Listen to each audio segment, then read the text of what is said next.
여러분 안녕하십니까. 오늘은 천하람 개혁신당 대표님 모시고 인터뷰하고자 합니다. 상임 선대위원장도 맡고 있고 요즘에 대선이 본격화되는 시점에서 개혁신당 이준석 후보 아직은 전체적인 여론조사 보면은 7%에서 9% 남짓 이렇게 좀 나오고 있는 흐름입니다. 하지만 2030 세대에서는 20%대의 중후반을 꾸준히 기록을 하는 것 같습니다. 천하람 상임 선대위원장, 천하람 개혁신당 대표 모시고 개혁신당과 관련된 여러 가지 대선 전략, 여야의 흐름을 어떻게 보는지 자세히 듣도록 하겠습니다. 전 대표님 바쁘신데 고맙습니다. 아유, 불러줘서 감사합니다. 요즘 어쨌든 여야 이제 대선이 본격화됐고 개혁신당 같은 경우는 제일 먼저 네. 이런 상황을 예견을 하고 이미 후보 선출까지 마쳐서 제일 발빠르게 가고 있어요. 이 좀 원래 개혁신당이 생각했던 대선에서의 전반적인 흐름대로 지금 개혁신당이 가고 있는 겁니까? 네, 저희는 계획대로 잘 되고 있습니다. 말씀하셨던 것처럼 네.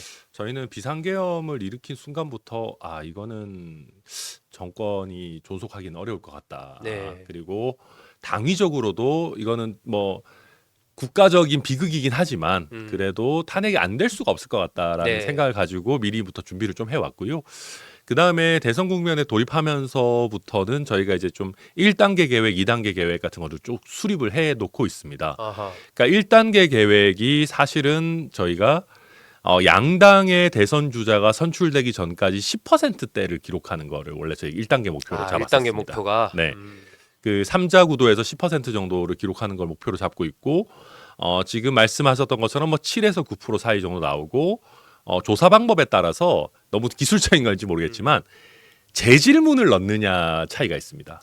예, 이제 예를 들면 어느 후보 3명 중에 누구를 지지하십니까라고 하고 네. 그 다음에 다시 한번 그 중에 그래도 혹시 잘 없으시더라도 그나마 제일 마음에 든 사람이 누굽니까라는 재질문을 넣으면 보통 저희가 한 2% 정도 오릅니다. 7에서 9에서 이제 재질문하면 한 9에서 11%. 네. 그래서 갤럽의 3자 여론조사 같은 거 보면 10%대 그래서 나오는데 그만큼 저희가 없음 모름에서 나름대로 선전할 수 있는 후보다라고 해서 저희가 1차 목표는 어느 정도는 하고 있는 거 아닌가라고 생각을 하고 네. 그 다음에 사실 2단계 목표가 사실은 이준석 후보가 15%를 만드는 건데 15%. 이준석 후보의 15%만 중요한 게 아니고 동시에 이재명 후보의 40% 선이 좀 위태로워져야 됩니다. 그걸 묶어놓고 그렇죠. 이제 이준석 후보가 올라가는 그런 네, 거군요. 맞습니다. 이제 이재명 후보의 지지율을 지금 보면 양자나 삼자에서 50%를 넘기고 이런 것들도 있는데 네. 요거를 어느 정도 좀 저희가 그 지지율을 좀 가지고 와서 40% 초반, 바라건대는 39%, 38% 정도까지 떨어뜨려 놓고 네. 이준석 후보가 그 사이에 15% 정도 올라간다라고 하면 아하. 이재명 정권 교체는 해야 되겠지만 이재명 정부가 탄생해서는 안 된다라고 하는 분들을 조금 더 결집해서 저희가 확 치고 올라갈 수 있지 않겠는가. 지금 당장은 그걸 목표로 하고 있습니다. 그렇게 되면 동력이 확 확보가 되면서 좀 더 치고 올라갈 수 있는 바탕을 확보를 하지 않겠느냐. 그렇죠. 그래서 지금은 보면 네. 말씀하신 것처럼 젊은 세대에서는 이준석 후보에 대한 지지가 상당 부분 올라오고 있는데 아직까지 조금 더 연배가 있으신 세대들 특히 60대 70대 이상에서는 이준석 후보로 되겠어? 네. 정말 현실적인 어떤 대안이야라는 거에 대해서 아직 의구심이 있으시거든요. 네. 그런데 이제 저희가 15% 이상으로 좀 치고 올라와서 완연한 3파전 구도가 되면 아마 이제 조금 우리 장년층에서도 이거 국민의힘 후보로는 이재명 후보를 못 잡겠는데? 네. 라고 했을 때 이제 이준석 후보로의 표 쏠림을 저희가 좀 기대해 볼 수 있지 않겠나 이렇게 기대하고 있습니다. 제가 여론조사 이렇게 데이터 분석을 쭉 하면서 세대별 이준석 후보에 대한 지지 이걸 보니까 말씀하신 대로 2030이 제일 강하고 50, 60, 70 중에서는 60대. 네, 맞습니다. 60대가 그나마 조금 지지세가 맞습니다. 있더라고요. 그리고 예. 지금 말씀하신 그런 흐름이 지난번에 이제 국민의힘 당대표 선거 때 그때도 이준석 후보가 처음부터 바람을 불러일으켰던 건 아니잖아요. 처음에는 그냥 참가의 의의를 두고 나온 거 아니야? 이러다가 이제 한번 지지세가 쫙 붙으면서 그랬던 거고요. 동탄 선거도 비슷했습니다. 네. 동탄 선거도 저희가 되게 재밌게 봤던 게 처음에는 국민의힘 지지자분들이 이준석 후보를 별로 안 좋아했어요. 동탄에서 여기서 왜 표 갈라먹고 하면서 안 좋아하다가 그때 당시에 이제 이준석 후보가 비명계 민주당 표를 상당 부분 흡수를 하기 시작했습니다. 아, 흡수를 하기 시작하면서 20% 선을 넘기고 음, 국민의힘 당시 후보랑 비등비등한 지지율이 나오고 살짝씩 이기는 조사들이 한두 개가 나오다 보니까 국민의힘 지지자분들도 야 이거 뭐지?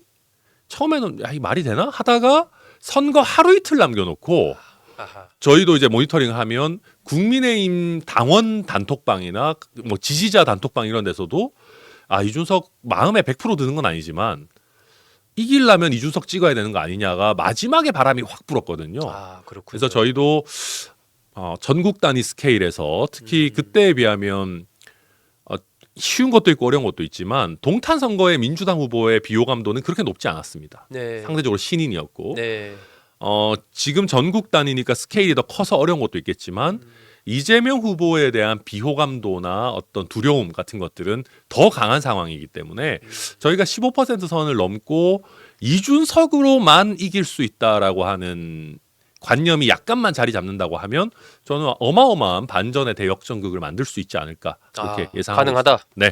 이재명 후보 부분이 요즘에 어쨌든 어제 이제 후보 선출하고 나서 오늘 첫 번째 행보가 오늘이 월요일입니다. 오늘 첫 번째 행보가 이승만 박정희 전 네. 대통령 묘역 참배하고 그리고 이제 반도체 SK 하이닉스 간. 그러니까 그 어쨌든 리스크를 최소화하자. 이러한 흐름으로 안정적인 흐름으로 가져가자. 중도 보수 흐름으로 가자. 이렇게 되면은 개혁신당 입장에서 이준석 이재명 후보의 표를 40%대나 40%대 이하로 내려 올려면 뭔가 좀 그게 네. 리스크가 있어야 되는 거 아니에요? 있죠. 사실은 그 이재명 후보가 지금 침대 축구 사실 하고 있는 걸로 보여지고요. 네. 그럼에도 불구하고 뭐 이승만 박정희 대통령 모욕 참배하고 이런 거는 잘하는 일이죠. 잘한 거는 잘한다고 칭찬해 줄 부분 해야 되고요. 네. 그러니까 이게 이런 겁니다. 이재명 후보가 통합을 이야기한다라고 할 때 사실 좀 코웃음이 쳐집니다. 왜냐하면 얼마 전까지 비명 행사, 친명 행제 공천하고 뭐 막 통합 행보 하다가 또 나와가지고 검찰이랑 짜고 자기 체포시키려고 했던 거 아니냐 얘기 나오고 이런 사람이기 때문에 그리고 이승만 박정희 이런 부분들에 대해서도 과거에 뭐 미군을 뭐 점령군으로 표현한다든지 굉장히 이제 왜곡된 역사관을 보여주신 분이기 때문에 네. 선거 앞두고 이렇게 티나는 어. 거 한다고 해서 국민들이 믿으실 거라고 생각하지 않습니다. 아, 그런데 비상계엄을 한 사람들은 욕하기가 어렵습니다. 뭐냐 하면 비명 행사는 당내의 공천 학살의 문제지만 비상계엄은 말 그대로 군인을 동원해가지고 반대파를 압박하려고 한 내지는 더 어떤 정말 위해를 가하려고 한 행동 아니겠습니까? 네. 그러다 보니까 지금 국민의힘이 이재명 대표의 통합 행보에 진정성이 없다라고 이야기하는 거는 이거는 별로 말이 잘 안 돼요. 그럼 당신들은 그렇죠. 이런 그러니까 지금 국민의힘의 반 이재명 전략이라는 게 약간 네. 터무니없는 겁니다. 아. 이재명 대표 나쁜 사람이고 잘못하는 사람이고 뭐 입법권에 더해서 대통령 권한까지 가지면 무서운 사람인 거 맞죠. 근데 국민들이 봤을 때는 니들이 더 큰 잘못했잖아. 네. 지금 비상계엄 저질러 놓고 비상계엄 해서 탄핵당한 정부의 국무총리랑 고용노동부 장관이 다시 대통령 해먹겠다고 튀어나오는 사람들이 뭐 잘했다고 반이재명만 하면 우리가 찍어줄 줄 아냐. 지금 그렇게 가고 있는 거거든요. 네. 그래서 자꾸 제가 돌아오는 얘기지만 비상계엄에 가담한 사람들은 다시 권력을 탐해서 안 됩니다. 네. 이거는 최소한의 정치적 책임의식의 문제고요. 비상계엄을 막으려고 했던 사람들. 뭐 넓게 보면 저희 이준석 후보도 그렇고 네. 뭐 안철수 후보 네. 뭐 조금 더 약간 왔다 갔다 했지만 뭐 한동훈 후보 이런 사람들이 최소한의 어떤 자격이 있는 것이지 한덕수 김문수 이런 분들이 나와서 이재명이 잘못했어요라고 얘기하는 거는 네. 저는 국민들에게 소구력이 없다 그렇게 네. 보고 있고 그래서 제가 거듭 말씀드리지만 이준석 같은 사람이 더 치고 나와서 이재명이 아니라 이준석으로 완전한 어떤 교체를 이뤄내야 된다라는 게 소구력을 갖지 않는 한은 네. 이재명 후보의 지지율이 잘 안 흔들릴 겁니다. 국민의힘에서 때리는 거는 타격이 없을 겁니다. 아, 이준석, 이재명, 이준석의 양강 구도가 됐을 때 오히려 어떤 그런 변화가 생길 것이다. 그렇죠. 그런 양강 구도가 될 걸로 보시는군요. 네, 저희는 충분히 가능하다고 봅니다. 왜냐하면 이게 지금은 우리 국민들이 거대 양당 출신이 아닌 제3의 대선 후보가 나와서 이기는 구도까지 가는 거를 잘 상상하시기가 어렵습니다. 지금까지 그런 적이 사실 없지 않습니까? 네, 그렇죠. 그런데 지금같이 굉장히 독특한 상황. 이재명 후보가 굉장히 치고 나가고는 있지만 국민의 55% 이상은 비호감도를 가지고 있는 특이한 상황에서 이걸 끌어안을 만한 사람이 과연 국민의힘에서 나올 수 있겠느냐. 국민의힘은 비상계엄의 원죄가 있는 집단이기 때문에 안 되거든요. 그러면 30%까지 끌어올려서 졌지만 잘 싸웠다는 할 수 있을지 모르지만 국민의힘 후보로 이기는 시나리오는 안 나옵니다. 네. 그렇다고 하면 국민들께서 어느 순간에는 그래 이준석 후보가 가능성이 낮은 거는 맞아. 근데 국민의힘은 가능성이 없다면 네. 작더라도 가능성이 있는 이준석 쪽에 투자해야 되는 거 아니냐. 1%라도 가능성이 있는 거는 이준석이 유일한 거 아니냐. 저는 그거를 느끼시는 시기가 곧 올 거다. 아, 예, 그러니까 한덕수까지 해보고 한덕수로도 안 된다라고 하면 저는 국민들께서 이준석 후보를 바라보는 눈이 또 달라질 거다. 그렇게 예상합니다. 그 시기가 점점 오고 있다. 네. 한덕수 대행의 그 지금 이제 전 대표님 얘기를 듣다 보면 한덕수 대행의 출마설 자체는 명분이었고 출마해도 별로 그 임팩트가 없을 것이다. 네. 이렇게 보시는군요. 그러니까 저는 차라리 누구를 내세울 거면 이창용 한국은행 총재 같은 사람이었으면 저는 모르겠습니다. 네. 특히 경제 위기고 이러니까 저는 소구력이 있었을 수도 있겠다 생각하는데 네. 이게 한덕수 총리의 인간 댐댐이에 대한 문제가 아닙니다. 네. 인간 댐댐이는 많은 분들 높게 평가하시죠. 근데 만약에 이분이 지난 2, 3년 동안 어디 해외에 가 계셨다. 그러면 차라리 괜찮습니다. 계엄이나 탄핵과 관련이 없다면 모르겠는데 이분이 차라리 어디 진공 상태에 있으셨다가 지금 짜잔하고 나타나시는 거면 괜찮습니다. 아니면 윤석열 정부 초창기에 한 뭐 1년 하시다가 그만두고 좀 외부에 있으셨다가 나오는 건 괜찮아요. 근데 한번 보십시오. 비상계엄을 못 막은 것도 못 막은 거지만 거기에 가려져 있는 수많은 문제들이 있습니다. 의료 대란. 네. 의료 대란의 국무총리는 그럼 과연 책임이 하나도 없는가? 지금 윤석열 정부 3년 내내 있었던 수많은 국정 난맥상에 그럼 한덕수 총리는 아무 책임이 없는 것인가? 옛날에 조국 전 장관이 그런 얘기했잖아요. 알았으면 공범이고 몰랐으면 무능이다.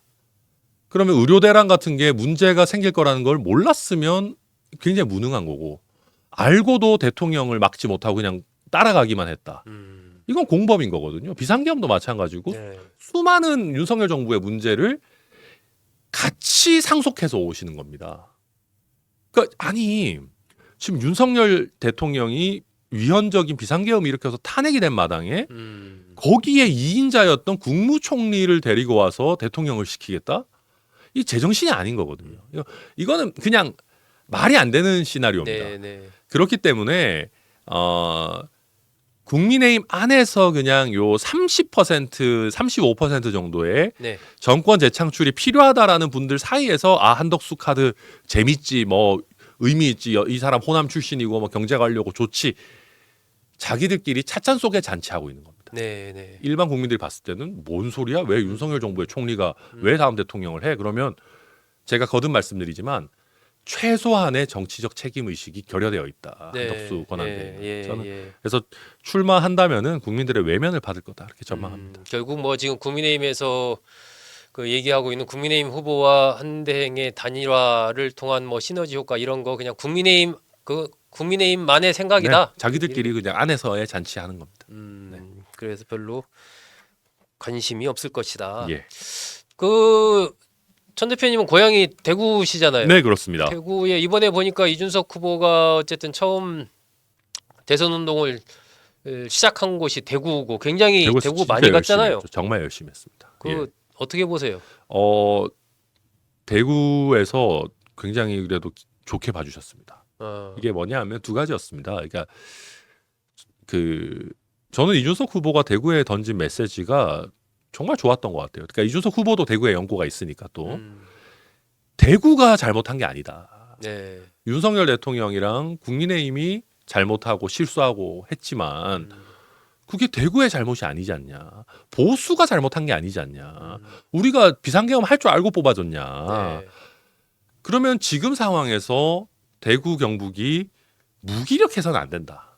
뭔가 희망을 찾아야 된다라고 하면서 이준석이 대구 경북의 희망이 되겠다라는 메시지를 던졌는데 저는 좀 걱정도 했습니다. 네. 왜냐하면 대구 경북에서도 이준석 후보에 대해 서운해하시는 것들도 있을 것이고 그렇죠. 네.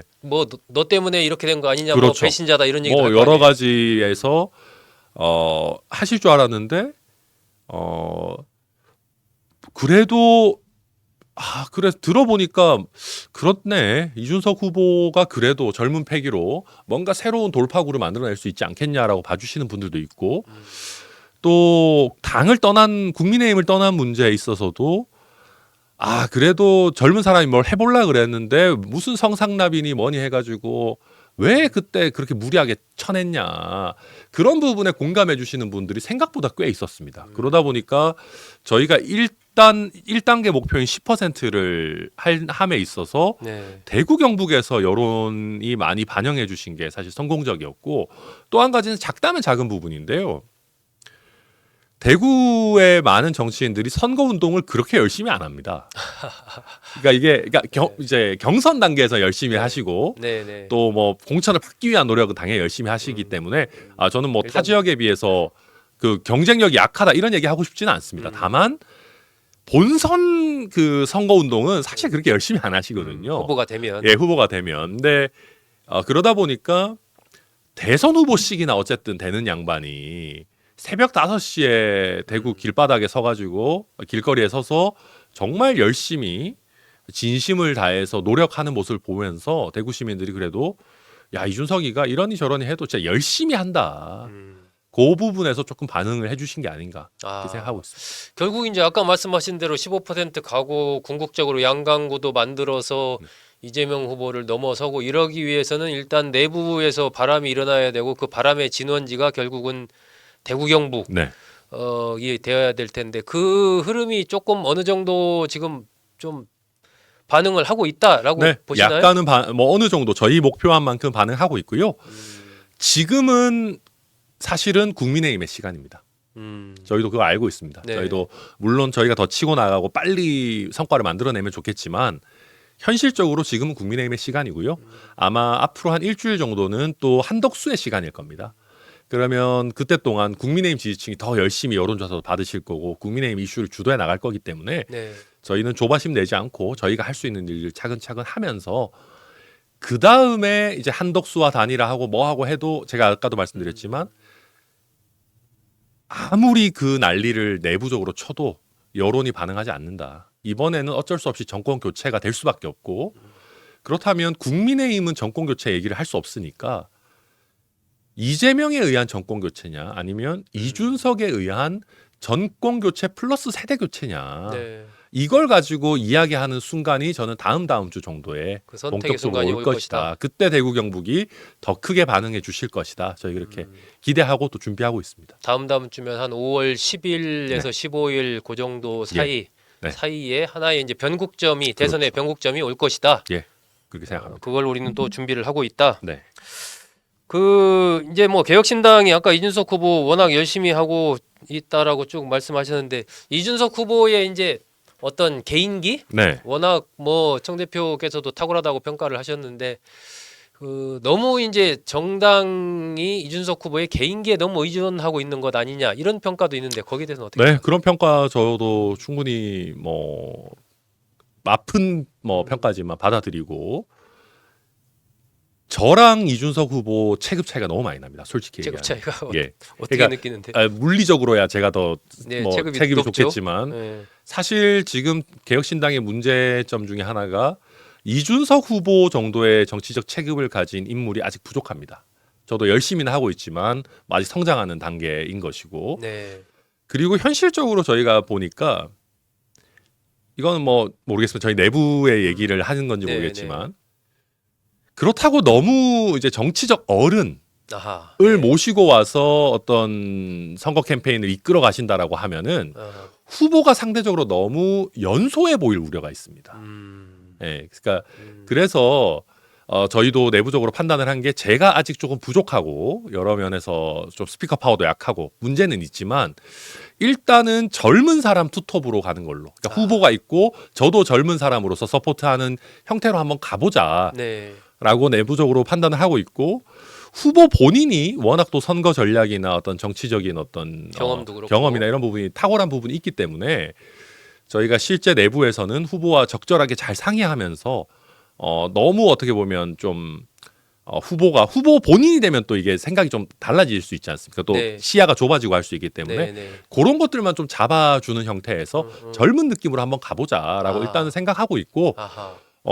선거 중후반이 되게 되면은 그래도 조금 더 경륜이 있으시고 이렇게 하신 분들이 조금 더 결합할 수 있지 않을까 그런 부분 내부적으로 지금 준비하고 있습니다. 아, 그렇군요. 예. 이제 추가 인재 영입계획을 제가 추가로 좀 여쭤보려고 했었는데 일단은 좀 힘있게 네. 젊은 세대 중심으로 역동적으로 좀 가보면서 추가로 예, 맞습니다. 그래서 이게 모르겠습니다. 제가 너무 우리 후보를 좋아해서 이런 얘기 하는지 모르겠는데 대한민국 정치에서 이준석 후보한테 당신은 배우만 하시오. 내가 감독을 할 테니라고 하실 만한 분이 몇 분 안 계십니다.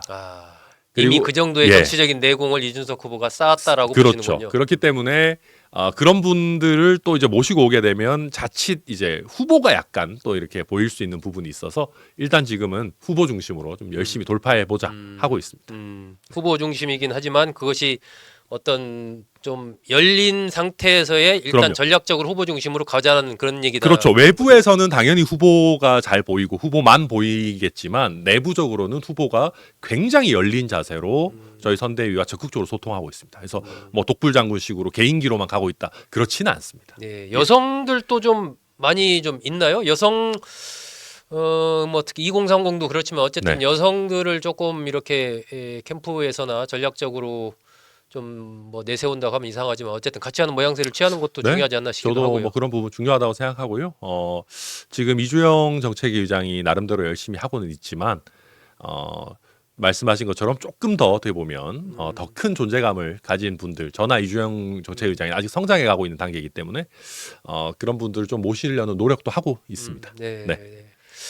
개혁신당 이번 대선 공약 관련해서 뭐 모르시는 분들도 계실 것 같고 잘 아시는 분들도 있겠지만 그런데 한 대표 공약 한 서너 개 네. 소개해 주신다면 어떤 얘기를 하실 수 있을까요? 너무 사실 좋은 공약이 많은데 네. 저는 그래도 제일 제가 봤을 때 우리 사회에 중요한 키워드들 좀 뽑아보면 경제, 지역, 그 다음에 책임입니다. 책임. 무슨 말이냐면 네. 제가 그래서 요 세 가지 요 테마에 맞는 거를 제가 뽑아봤을 때는 첫 네. 번째는 조금 말이 어려울 수 있는데요. 규제 기준 국가제라는 게 있습니다. 규제 기준 국가제. 요게 첫 번째고요. 네. 두 번째로는 법인세 지역별 차등화. 법인세를 지역별로 네, 차등화할 수 있게 요가 해주자. 또 두 번째고 세 번째는 교원 소송 국가 책임제입니다. 교원 소송 국가 책임제. 네, 제가 요 세 가지를 조금 어, 설명을 해드리면 네. 첫 번째는 경제에 관한 겁니다. 지금 많은 분들이 규제를 풀어야 되고 우리 기업과 경제에 더 많은 활력을 줘야 된다라고 하고 있습니다. 박근혜 정부 때부터 열심히 나름대로 해왔죠. 뭐 네. 손톱 가시부터 해가지고. 네. 근데 저희가 보니까요, 막 각 부처에서 규제 개혁 그 아이템 잡아가지고 대통령이 뭐 해가지고 뭐 전봇대 뽑고 뭐 하고 네. 이거는 너무 오래 걸리고 과거의 방식입니다. 관주도고 그게 아니고 기업인들이 와서 하는 겁니다. 나 이런 거 사업하고 싶은데 네. 뭐 이런 거 하고 싶은데 이거 미국에서는 됩니다. 내지는 외국에서는 된다. 이거 중국에서는 됩니다. 아하. 이거 일본에서는 됩니다. 독일에서는 됩니다라고 하면 각 그 이제 경제의 여러 어떤 분야별로 기준 국가를 설정해서 여기는 지금 인류 국가가 미국, 중국이다. 그러면 미국, 중국에서 되는 거는 묻지도 따지지도 말고 우리도 해주자 일단. 그게 기준 국가제입니다. 그러니까 예. 규제 기준 국가제를 해서 사실은 더 빠르게 저희가 규제도 더 많이 풀고 네거티브로 전환하고 해야 되는데 그거를 저희가 하나하나 논의해서 하려고 하면 시간이 너무 오래 걸립니다. 그래서 근본적인 개혁을 해야 되는데 지금 그 근본적인 개혁을 하는 동안에 우리 산업 경쟁력이 떨어져서 안 되는 거 아니겠습니까? 그래서 네. 산업계에서 경제계에서 이거 미국에서 할 수 있는 겁니다. 우리나라에서도 해야 됩니다. 라고 하면 풀어주자. 네. 그게 일단 제일 지금 경제와 관련해서 가장 중요한 공약이고요. 기준 국가를 만들어서 그에 맞는 그 나라에서 하는 거면 우리도 조건 없이 풀어주자. 풀어주자. 그래야 빨리 우리가 빨리빨리 할 수 있다라는 네, 게 첫 네. 번째고요. 네. 그 다음에 두 번째가 법인세 이제 지역별 자율제입니다. 그러니까 지금 보면 법인세 그러니까 예를 들면 삼성전자가 몇 조를 벌어서 세금을 예컨대 한 7천억을 낸다 칩시다. 네. 그러면은 지방세가 700억이고 6,300억이 국세입니다. 지방세가. 네. 근데 그러면 이게 지금 지방세가 10%밖에 안 되니까 이게 무슨 문제가 있냐면요. 미국 같은 경우는 각 주별로 법인세를 어떻게 할지를 자율적으로 판단할 수가 있습니다. 뉴욕 같은 경우는 야 우리는 법인세 많이 내도 도시 인프라가 워낙 좋으니까 기업도 서로 올라 그런다. 그럼 네. 우리는 높게 세금 받자. 많이 받아가지고 우리는 인프라 구축하고 우리 도시의 퀄리티를 높이는 데 쓰겠다. 텍사스 같은 데는 야, 우리는 뉴욕보다는 아직 인프라가 조금 부족하고 하니까 법인세 확 낮춰버리자. 영세율로 해버리자. 이렇게 하면서 캘리포니아 쪽 기업도 우리가 빼오자. 그런 거 하고 있거든요. 네. 지금 대한민국도 보면 부산이든 광주든 대구든 뭐 각자의 어떤 주력 산업군을 키우고 싶어도 뭘 줄 수 있는 게 없어요 기업에다가. 그만큼 자율권도 없고 자율권도 권한도 없고 뭐 시장들이 가가지고 사정해야 됩니다. 아 우리 뭐 좀 와달라. 우리 그럼 뭐 여기 그 땅 확보하고 이런 거 좀 도와드릴게요. 뭐 네, 세금 네. 약간 감매해드릴게요. 지방세 감면 약속하려고 해도 지방세가 별로 없어요. 그래서 저희가 얘기하는 거는 법인세 중에 한 30% 정도는 지방세로 돌리고 이 30% 범위 내에서 각자의 도시 인프라들에 따라 가지고 이걸 어떤 방식으로 아니면 특정 산업에 대해서 우리가 유치하면서 이거를 좀 깎아주겠다라고 예. 이야기를 할 수 있게 해서 지역을 좀 살려보자. 거기에 그게 지역의 이제 자율권을 주자. 예, 지역의 자율권을 주자라는 것이고요. 마지막에 책임입니다. 우리나라 공직사회에 보면 책임을 물어야 될 거나 안 물리고 이상한 거에 책임 물리는 거 너무 많습니다. 네. 교원 소송 국가책임제라는 건 뭐냐면 교원들이 민형사 소송 당하면 자기 개인적으로 하려고 그러면 스트레스 엄청 받거든요. 이거를 교육청에서 대응하도록.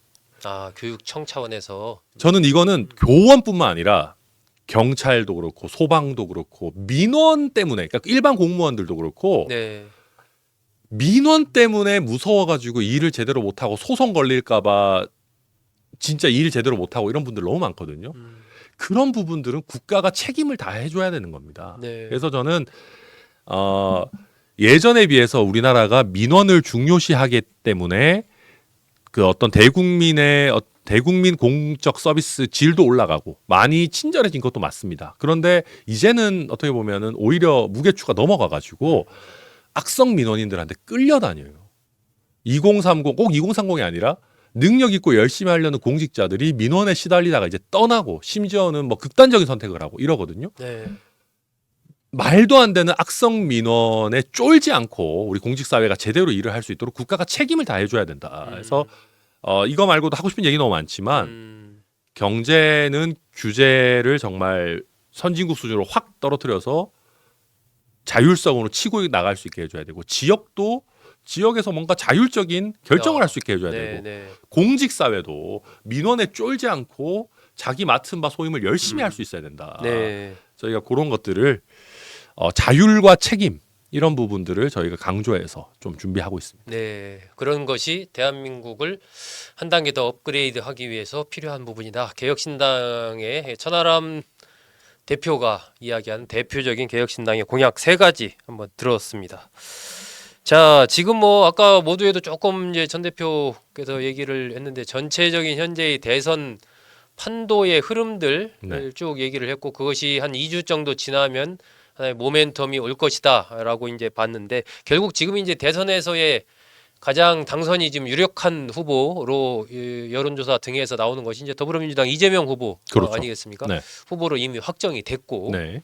그래서 이재명 후보 더불어민주당 여기를 이제 천하람 대표가 어떻게 보고 있는지 그것도 좀 궁금한데요. 지금 이재명 후보가 대통령이 되면 안 된다 생각하는 네. 분들에게는 그냥 위기 상황입니다. 이게 음. 무슨 얘기냐면 지금 정권 교체를 바라는 국민이 한 55에서 60% 정도 있습니다. 그다음에 정권 유지, 정권 재창출을 바라시는 분들이 한 35에서 40%. 예, 한 20% 네. 포인트 정권 정도요. 교체를 바라는 여론이 더 더 높죠. 높아요. 예. 그러면 이제 갤럽 기준으로 봤을 때 정권 교체를 바라는 분들이 한 55, 57 뭐 이렇게 나온다고 할 때 이재명 후보 지지가 38, 37 이 정도로 잡히고 있습니다. 현재는. 그러면 정권 교체를 바라지만 이재명한테는 손이 안 간다라고 하는 국민들이 대략 한 15, 16%, 뭐 많으면 20% 가까이 있기는 있습니다. 네. 있기는 있는데 지금 더불어민주당 후보로 이재명 후보가 결정이 되고 반대로 국민의힘은 국민의힘 경선은 완전 뭐 코미디 하고 있고 여기는 완전 뭐 지방 예선에다가 한덕수와의 본선을 하는데 이것도 제 생각에는 깔끔하게 안 갈 거예요. 예. 난장판 되고 국민의힘 후보가 누가 되느냐에 따라서 난장판의 정도는 다르겠지만 네. 여기는 또 난장판 되고 뭐 한덕수 총리가 막 뭐 이게 깔끔하게 안 되고 이러면 야, 그래도 이재명은 아니지 하고 보고 계시던 분들이 이재명 후보에게 붙어버릴 수가 있습니다. 그래서 지금 국민의힘이 굉장히 잘못하고 있는 거예요. 밴드웨건 효과를 오히려 국민의힘이 지금 만들어주고 있는 거예요. 만들어주고 있다. 저는 선거 끝나고 만약에 이재명 후보가 대통령이 된다 그러면은 네. 공신 명단이 있을 거 아니겠습니까? 1등부터 한 20등 사이에 전부 국민의힘 사람들이 있을 것 같아요. 1등은 윤석열 대통령일 거고 네. 공신 명단이 막 쫙쫙쫙쫙 나올 거예요. 지금 국민의힘 경선 꼬라지를 보면서 저도 보면서 지금 장난치나 싶은 생각이 드는데 국민들은 어떻게 했습니까? 네. 그래서 지금 이재명 후보로의 쏠림이 지금 발생하고 있는 상황이고 여기서 지금 국민의힘 사람들 또 다시 한번 얘기하자면 정신 차리셔야 되는 게 이준석 후보를 35% 40%의 이 정권 재창출 프레임에 가두면 안 돼요. 자꾸 단일화니 빅텐트니 이런 소리 하는데 이제 이준석 후보는 뭘 해야 되냐면 정권 교체를 바라지만 이재명으로의 정권 교체는 안 된다라고 하는 분들을 우선적으로 잡아야 됩니다. 그래야 이재명 후보의 지지율이 40% 많이 가도 43% 4% 선에 묶입니다.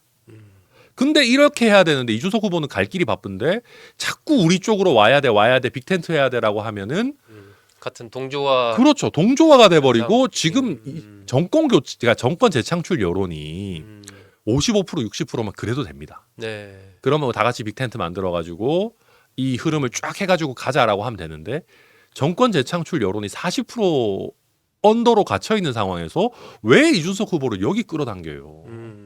그럼 필패죠. 이렇게 돼서 이준석 후보까지 여기에 딱 들어오는 순간 같이 진흙탕으로 가자는 그렇죠. 거기에 다름 아니다. 60%의 정권 교체 여론이 다른 대안은 없어지고 전부 이재명 후보한테 갈 수밖에 없는 겁니다. 지금이 약간 지금 왔다 갔다 하는 그 아주 위태로운 상황이라고 위태로운 보는군요. 상황입니다. 그래서 지금 저희도 이준석 후보가 또 굉장히 잘해야 된다라고 지금 생각하고 있는 부분이 여기서 이준석 후보가 존재감도 발휘하고 대안이 될 수 있다는 생각이 들어야 민주당의 반명 표심도 가지고 오고 네. 그걸 가지고 15%를 일단 넘겨야 된다. 네, 네. 지금 굉장히 지금 위태로운 상황이고 국민의힘은 계속해서 지금 이준석 후보 오히려 발목만 잡고 있는 그런 국면이다. 그렇게 전혀 봅니다. 도움이 안 되고 있는 상황이어서 결국 지금 전 대표님 얘기 들어보면 이준석 후보 입장에서는 국민의힘과의 차별화를 분명히 오히려 더 뚜렷하게 할 수 있는 그런 메시지가 당분간 계속 나오겠네요. 예, 그렇게 할 수밖에 없을 것 같습니다. 그리고 실제로도 그런 게 그러니까 이게 저희가 봤을 때 너무 안타까운 게 그런 겁니다. 그러니까 정치인으로서도 그렇지만 국민으로서도 윤석열 전 대통령은 박근혜 전 대통령이 아니잖아요. 그러니까 박근혜 전 대통령을 감싸는 거는 국민들이 봤을 때도 그렇고 저도 그렇고 약간 감정적으로 이해는 갑니다. 그러니까 박근혜 전 대통령이 탄핵당했을 때는 왜냐하면 박근혜 전 대통령은 그 당의 뿌리고 박정희 대통령의 따님이고 그러니까 당이 쉽게 박근혜 전 대통령을 못 버리는 거는 약간 이해가 갈 수 있어요. 정서적인 측면에서. 네. 근데 윤석열 전 대통령은 사실은 당의 뿌리가 국민의힘의 뿌리가 있으신 분도 아니고 박근혜 전 대통령 수사하던 분이고 이재명 한번 꺾어야 된다, 문재인 대통령 꺾어야 된다 해서 사실 데리고 온 용병이지 않습니까? 용병이 어마어마한 사고를 쳐서 해당 군대에 큰 피해를 입혔으면은 잘라야죠. 근데 이것도 제대로 못하고 있는 게 친윤들이 다 알 겁니다. 윤석열 전 대통령 끌어안고 있으면 선거 진다는 거 알 텐데 자기들 정치적 욕심 때문에 네. 선거에서 설령 지더라도 당의 헤게모니를 내가 끌고 가야 되고 그래서 다음 공천권도 친윤들이 가지고 가야 되고 우리 주류가 이걸 내줄 수는 없어. 네. 이러고 있는 거잖아요. 아, 그 기득권을 붙잡으려고 그럼요. 하고 있는 거다. 지금 정치적 기득권을 붙잡으려고 정권 내주겠다라는 거를 감수하고 있는 사람들인데 그런 사람들이 지금 뭐 자기들 면피해 보겠다고 한덕수 총리라도 데리고 와서 우리는 최선을 다했어요. 지금 그냥 면피하자는 거거든요. 그거에 왜 저희가 같이 합니까? 네. 만약에 윤석열 전 대통령 정리부터 시작해가지고 제대로 반성하고 쇄신하고 보수 진영의 어떤 변화를 위해서 같이 하자. 네. 그런 진정성이 있었다면은 이준석 후보도 더 여론의 압박을 받았을 거예요. 근데 저희가 느끼기로는 지금 여론의 압박 없거든요.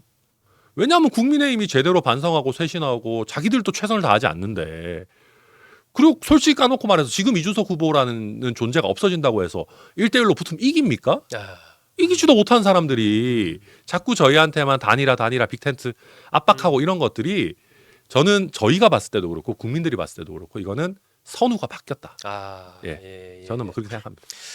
결국 뭐 그동안에도 계속 그런 뭐 언론에서도 질문 아마 많이 받았을 거고 국민의힘과의 단일화 문제 한데 점점 최근 돼가는 모양을 본다면 단일화는 이제 물 건너가는 걸로 오히려 이제 개혁신당 입장에서는 네. 개혁신당으로 그냥 흡수합병 하는 것은 뭐 그건 이른바 그냥 좋은 예. 얘기지만 단일화라는 이것은 있을 수 없다는 쪽으로 점점 더 강해지는 것 같습니다. 그러니까 이게 그러니까 목표 설정의 문제입니다. 그러니까 저희가 사실은 이준석 후보도 그렇고 뭐 저도 그렇고 그냥 정치 떵떵거리면서 하려고 한다고 하면은 단일화하는 게 더 쉬운 선택일 수도 있습니다. 가서 뭐 어쨌든 뭐 자리를 약속을 받든 뭘 하든 뭐 그런데 지금 그게 중요한 게 아니고 이준석 후보는 정치할 날이 길게 남아 있는 인물이지 않습니까? 그렇죠.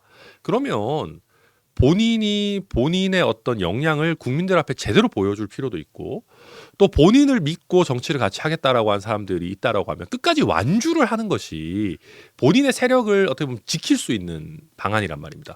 내년에 또 선거도 있잖아요. 그렇죠. 그래서 저는 이준석 후보가 쉬운 선택보다는 굉장히 원칙적인 선택을 할 거라고 저는 확신하고 있고 또 그런 진정성 있는 목표를 가지고 뛰면 지금 자기들 기득권 지키겠다고 어찌저찌 그냥 친윤으로 가겠다라고 하는 국민의힘과 대비될 거라고 생각합니다. 그래서 저희가 15% 선만 넘는다라고 하면 오히려 이준석 후보가 인위적인 단일화 이런 거 안 하더라도 국민의 선택에 의한 어떤 국민이 단일화를 예, 해줄 것이다. 뭐 어떤 그런 정말 말 그대로의 어떤 흡수 이런 부분들이 충분히 가능하지 않겠는가 그렇게 저희 기대하고 있습니다. 보수의 헤게모니를 개혁신당이 쥐는 쪽으로 상황이 그렇게 국민들이 만들어주지 않겠느냐라는 기대를 천 대표가 표현을 했습니다. 그리고 저는 제 보수도 보수인데요. 네. 이게 그런 겁니다. 이게 자꾸 박근혜 전 대통령 얘기를 하게 되는데 제가 옛날에 정치를 그냥 보는 국민 입장이었을 때요. 네. 박근혜 전 대통령 탄핵 당시에 이제 촛불을 1,000만 명 넘는 국민들이 들고 막 그랬지 않습니까? 바뀔 줄 알았습니다. 뭔가. 세상이 그 이후에 뭐라도 좋은 방향으로 조금은 바뀌겠지. 네. 근데 문재인 정부 들어오고 사실 똑같이 내로남불하고 뭐 난장판 치면서 사실 문재인 대통령이 윤석열 만든 거거든요. 정치할 사람이 아닌데 그러면 또 그렇게 와가지고 똑같이 어쩌면 정치적으로 큰 이벤트는 있었지만 그냥 정권 교대만 했던 겁니다. 근데 저는 이번에 이준석이라는 인물을 통해 가지고 저는 이준석이 완벽하다고 생각하지 않습니다. 나 이준석 후보라는 인물을 통해서 이번에 뭔가 좀 파괴적 혁신을 해야 된다. 그걸 통해서는 어쨌든 거대 양당에 속하지 않은 젊은 후보가 네. 정치 세대 교체도 한번 하면서 단순히 정권 교체가 아니라 정권 교체 우리 여러 번 해봤지만 뭐가 달라집니까? 그러면 뭔가 더 새로운 게 있는 정말 정치 교체 세대 교체를 이끌어낼 수 있는 모습을 이준석이 좀 보여줬으면 좋겠다. 근데 그걸 하려고 하면은 사실 단일화 빅텐트 이거는 잘 안 되거든요. 그래서 과거의 문법이니까. 그렇죠. 그래서 뭔가 새로운 문법으로 이준석 후보가 엄청난 반전의 드라마를 써야지만 저는 그래야지만 이재명 후보를 꺾을 수 있다. 여기서 그냥 옛날에 하듯이 그냥 빅텐트에서 우리끼리 모였으니까 이재명 꺾을 수 있겠지. 저는 그건 안 된다 생각. 결국 5월 중순부터 5월 말까지의 그 한 2주 정도의 기간이 개혁신당으로서는 거의 명운을 건 시간이 되겠군요. 예, 그럴 것 같습니다. 그것을 위해서 여러 가지 또 비밀 병기를 준비를 또 하고 계실 거고. 네, 뭐 어마어마한 건지는 모르겠지만 열심히 준비하고 있습니다. 예. 그 아까도 뭐 언뜻 얘기했는데 이재명 후보 이승만 박정희 대통령 묘역 방문한 거 참배한 거 이건 뭐 잘했다라고 평가를. 네, 저는 잘했다고 생각하고요. 네. 그러니까 이게 저도 지금보다 더 젊었을 때는 사실 대한민국에서 독재를 한 대통령들에 대해서는 더 평가를 박하게 했었습니다. 저도 법학도로서 헌법의 정신이나 이런 걸 봤을 때 독재한 대통령들에 대해서 제가 강하게 비판을 국민의힘 소속일 때도 그랬었었는데 물론 독재를 한 부분 비판받을 부분 받아야 되겠지만 저는 요즘 그런 생각합니다. 어쨌든 대한민국이라는 나라가 국군이 있어가지고 지금 그 역사의 순간순간에 어쩌면 그 시대에 필요한 리더들이 나름의 역할을 다 해온 건지도 모르겠다. 아하. 그게 좌든 우든. 네. 그랬기 때문에 어쨌든 최빈국에서 지금 어쨌든 선진국 레벨로 올라온 현재 대한민국이 있는 거 아니겠습니까? 그래서 저도 과거의 대통령들에 대해서 너무 박하게 평가하는 건 조심해야겠다라고 저는 요즘 생각하고 있고 네. 오히려 보수 진영에서 먼저 김대중 대통령이나 노무현 대통령에 대한 어떤 존중 이런 걸 표현하는 게 자연스럽게 꽤 이루어져 왔습니다. 진보 진영에서 오히려 그런 면들이 좀 인색했던 부분들이 있는데 이재명 대표가 지금은 사실 표를 얻기 위해 저는 쇼를 하는 거라고 생각은 하지만 쇼도 여러 번 하다 보면 이게 나름의 또 효과가 있는 것이기 때문에 저는 우리 대한민국의 역사 지금까지 흘러온 것들을 가능하면 있는 그대로 또 자랑스럽게 네. 받아들이는 노력을 여러 정치인들이 했으면 좋겠다. 이런 면에서는 이재명 대표 이런 노력도 저는 평가할 만하다 생각합니다. 그렇죠. 그런 노력을 하게 되면 좀 어쨌든 통합 흐름이 더 그렇죠. 그죠 강해질 수 있겠죠. 지금 예. 마지막으로 이제 이재명 대표 재판 관련해서 최근에 대법원에서 신속 심리 계속 하고 있는 것에 대해서 뭐 여러 가지 평가가 좀 나오고 있는데 천 대표께서는 그 배경을 어떻게 분석을 하고 있습니까? 솔직히 잘 모르겠습니다. 근데 저는 제가 아는 대법원과 대법관 분들의 어떤 그 뭐 성향적 보수적 성향 내지는 약간 조심스러운 그러니까 성향 안정적인 성향 같은 것들을 봤을 때 파기 자판을 해서 이재명 후보가 대선에 출마를 못하게 할 것인가? 저는 그럴 거라고 생각하지는 않습니다. 우리나라 대법원이 어쨌든 이재명 후보 문제가 많고 저도 절대 대통령 돼서 안 되는 사람이라 생각하지만 이재명 후보를 격퇴시키는 거는 국민의 선택에 의해서 해야 된다고 생각합니다. 네. 지금 윤석열 정부 들어와서 검찰을 통해서 또 법원을 통해서 이재명 대표를 제거하려고 하는 시도들은 결국은 실패한 것이거든요. 여기서 이 실패한 시도를 갑자기 대법원에서 성공으로 돌려줄 것인가? 저는 그렇게 생각하지는 않고요. 그래서 한다면 맥시멈은 뭐 파기환송하는 정도. 이거 아니면 차라리 그냥 무죄 판결을 확정해주는 정도이면 모를까. 국민의 선택권을 아예 박탈하는 형태의 판결은 저는 우리 대법원이 민주주의 원리에 봤을 때 그럴 가능성 거의 없지 않나 뭐 그렇게 전망합니다. 네. 그래서 민주적으로 저희 개혁신당과 이준석 후보가 이재명 후보를 격퇴시켜야 된다. 퇴출시켜야 된다. 네. 그렇게 생각합니다. 국민의 절차에 따라서. 예. 예. 혹시 뭐 전 대표님 제가 여쭤보지 않은 것 중에 뭐 이 얘기는 제가 좀 꼭 하고 싶다는 그런 말씀 있으면 한 말씀 하시고요. 뭐 너무 오늘 또 저 좋게 잘 진행해 주셔서 제 마음에 있는 얘기들을 많이 했는데요. 그러니까 이게 그런 것 같습니다. 어느 순간 우리 정치에서 제대로 책임을 인정하고 사과하고 이런 부분들이 많이 사라졌습니다. 작다면 작은 부분이지만 제가 이번에 이준석 후보랑 같이 선거운동하면서 제일 기분이 좋았었던 순간이 얼마 전에 안철수 후보랑 그 AI 과학기술 관련해 가지고 판교에서 그 광장 판교에서 토크. 예, 토크를 하는데 이준석 후보 그런 얘기 하더라고요. 안철수 후보랑 자주 만나서 소통하고 하지 못한 게 전적으로 자기 책임이다. 사실은 제가 이준석 후보의 많은 부분을 좋아하지만 안철수 후보 가지고 약간 조롱하듯이 하고 이렇게 뭔가 앙숙처럼 이렇게 하는 게 제가 봐도 그렇게 썩 좋아 보이지는 않았거든요. 네. 근데 그런 부분에 있어서 어쨌든 본인의 책임을 인정하는 자세, 자기 책임이라는 표현을 했군요. 예, 작지만 어떻게 보면 자기 책임을 인정하는 자세를 보면서 이준석 후보가 그래도 굉장히 어떤 의미 있는 메시지를 냈다. 제가 굉장히 뿌듯하게 생각했었는데 이건 작은 부분이지만 우리 정치가 저희 개혁신당부터 뭐 더불어민주당, 국민의힘 다 부족한 부분을 국민들한테 솔직하게 인정을 한다면은 저는 더 큰 지지도 받고 우리 정치에 대한 국민들의 관심과 애정도 커지지 않을까 해서 저희가 부족한 거 있지만 가능하면 국민들께 솔직하게 하는 정치를 꾸준히 해보겠다 말씀드립니다. 네, 감사합니다. 자, 오늘은 천하람 개혁신당 대표, 천하람 상임선대위원장과 함께 개혁신당의 대선 그리고 여야에 대한 평가, 진솔한 얘기들 많이 들어봤습니다. 오늘 천 대표님 귀한 시간 내주셔서 고맙습니다. 아유, 감사합니다. 네, 여러분 감사합니다.